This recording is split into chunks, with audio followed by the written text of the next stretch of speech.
si Cody Cristóbal. Ako si Trisha May Emerabon. At ngayon ay narito at inyong panoodin ang naganap na interview simulation na aming napiling gawin. Maraming salamat po.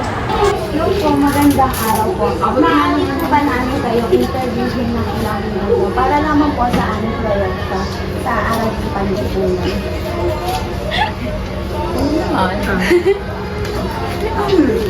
Maraming salamat po. Maaari ba po namin malaman ang inyong pangalan?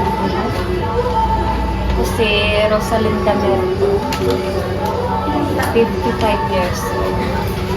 Hindi na. May anak po ba kayo? Ilan? 4. Ano bang pangalan? Ilang taon na po? Ilang taon na po siya? Si Gasper Rolands Gasminia ay 20. Si Faye Jasmine Gasminia ay 18. Si Iris May Gasminia ay 16.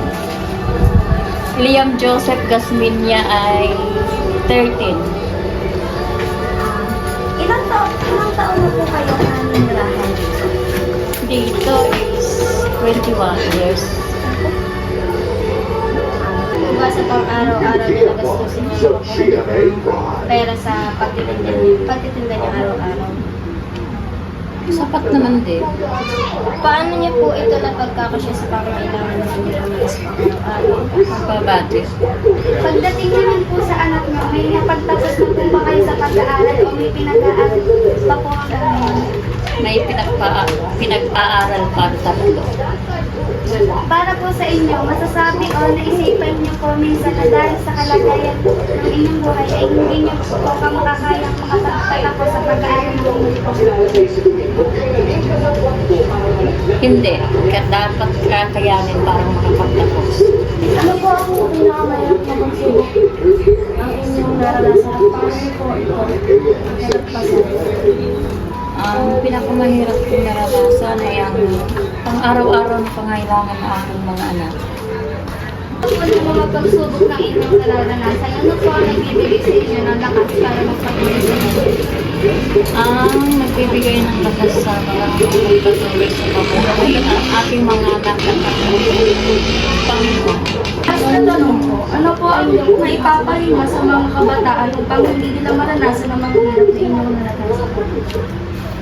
May papapayo ko sa mga kabataan ngayon, mag-aral ng mabuti, makikinig ng sa magulang, at maging masipag. Thank you po. Narito ang aming maikling mensahe para sa inyo. Naway na ibigay nyo ang aming paghahatid ng mga mahalagang impormasyon at kwento ng isang pamilya tungkol sa kanilang naranasan na kahirapan sa kanilang pamumuhay. Sana'y magising ang ating kamalayan at matulungan tayo upang makahanap ng mga solusyon at mapagbigyan ng pag-asa ang mga taong nahihirapan sa ating paligid. Sama-sama natin harapin ang kahirapan at gawin ang bawat malilit na hakbang para sa magandang kinabukasan. At para sa mga kabataan na katulad ko, naway may matutunan kayo sa inyong pinanood at naway isa-isip gawin nyo ang naging tugon ni nanay sa huling tanong na nasa video sa inyo na panood para hindi natin maranasan ang kanilang naranasan na kahirapan. Maraming salamat po sa inyong oras at pakikinig sa aming ginawang interview simulation tungkol sa kahirapan. Pagpalain po kayo.